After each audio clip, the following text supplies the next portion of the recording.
In the city of Cyprus in 300 BC, there lived a very wealthy trader named Zeno. One day during a voyage, his boat sank along with all his cargo. This event, entirely out of Zeno's control, left him impoverished in an instant. Imagine being Zeno. How would you react to your entire life's work being destroyed by sheer force of nature? Anger? Sadness? Feeling cheated by life? These are all normal reactions, but not for Zeno. As you may know, Zeno is the father of Stoicism. One small shift in mindset can cascade into larger, more impactful changes. At its core, Stoicism is about acceptance and indifference. After reading the works of Socrates and other great philosophers, Zeno created Stoicism. According to Zeno, while we can't control what happens to us, we can control how it affects us. Rather than lamenting over spilled milk, or, in this case, lost goods, Zeno focused on maintaining his composure, remaining calm and neutral, despite his predicament.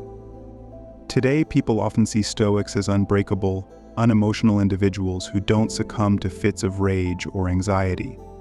However, Stoicism is much more than that.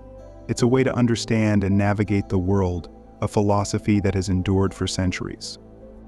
Stoicism teaches us to process negative emotions from negative experiences and transform them into thoughts that give us a unique perspective on life. Perspective is everything, and everyone has different experiences and viewpoints.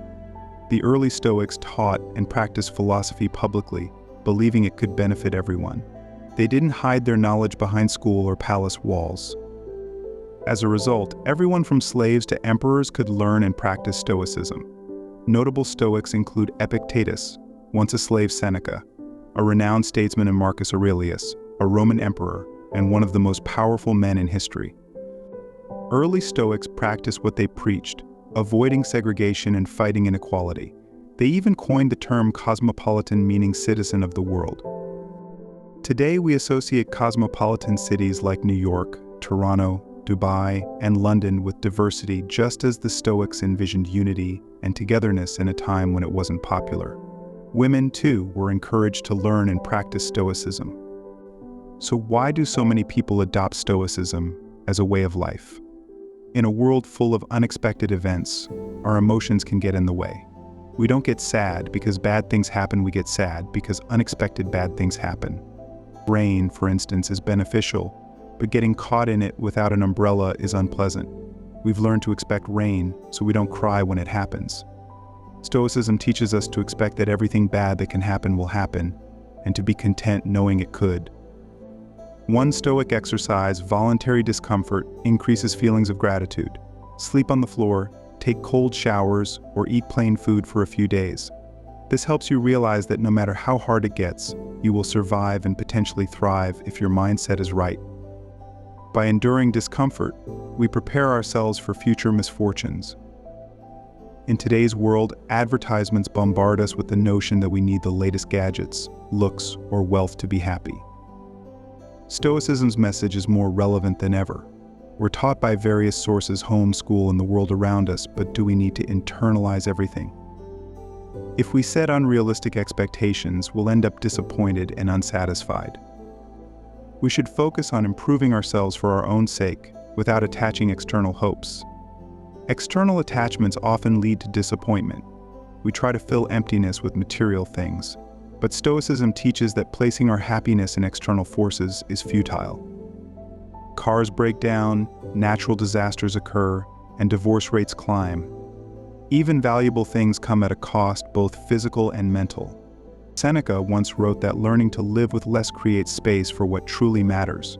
We must place our happiness on our intrinsic value as humans, not on what we own. We must strive to keep a cool head, regardless of life's challenges. We can't control most things that happen to us, but we can control our reactions. This is the dichotomy of control, the most important principle in Stoic philosophy. We must learn to separate what we can control from what we cannot, and determine our value from what we can control. Making YouTube videos is easier than being a Roman emperor, but it can still be challenging. You form an idea, research it, scrap it, start over, script the video, create the video, edit it, make the title and thumbnail, and then upload. Everything up until the upload is under your control. But once you hit upload, the power shifts to the YouTube algorithm. Many people judge their success by views and subscribers metrics beyond their control. Instead, Stoics teach to judge success by the effort you put in, not the outcome. Consider someone working hard for 6 months, expecting a promotion. He presents his performance report, but his boss doesn't grant the promotion. He goes home thinking he must be bad at his job, without considering other factors. If he valued the quality of his work instead, he could be much happier. With the right perspective, his goal wouldn't be diminished, just postponed. A true Stoic doesn't view success by financial gain, but finds comfort in a life without material excess. The 4 main virtues of Stoicism are wisdom, courage, temperance, and justice. Wisdom is knowing what is internal and external, and choosing our reactions. As Viktor Frankl said, between stimulus and response, there is a space. In that space lies our power to choose our response. Courage is persisting and resisting. Temperance is moderation, doing more with less, saying more with fewer words. While billionaires fight for the top of the Forbes list, Stoics believe in having what is essential and enough. Justice, the most important virtue, instructs us to do no harm to others, as we are born to do good for each other. Nelson Mandela, one of the most famous African leaders, practiced Stoicism. During his 27 years in prison, he read Marcus Aurelius and applied Stoic principles. Upon release, instead of seeking revenge, he urged his people to move forward and build a better nation. In modern medicine, Stoicism is at the core of therapies like rational emotive behavioral therapy, REPT, and logotherapy. REPT helps patients identify and challenge negative thought patterns, replacing them with healthier beliefs. Logotherapy is based on the principle that humans are driven by purpose. Even in dark times, finding purpose brings meaning and happiness. Fixing our problems with happiness involves redirecting our definition of value to things we can control. By doing so, we stop fixating on what we can't control and lead happier, more fulfilling lives. Stoicism helps us navigate through storms to calmer waters. If our ship sinks, we can take peace in knowing we lived a good life, albeit not as long as we hoped. Remember, everything has its time. Stoicism offers a powerful framework for navigating the uncertainties of life. By focusing on what we can control, our thoughts, reactions, and actions, we can maintain our inner peace regardless of external circumstances.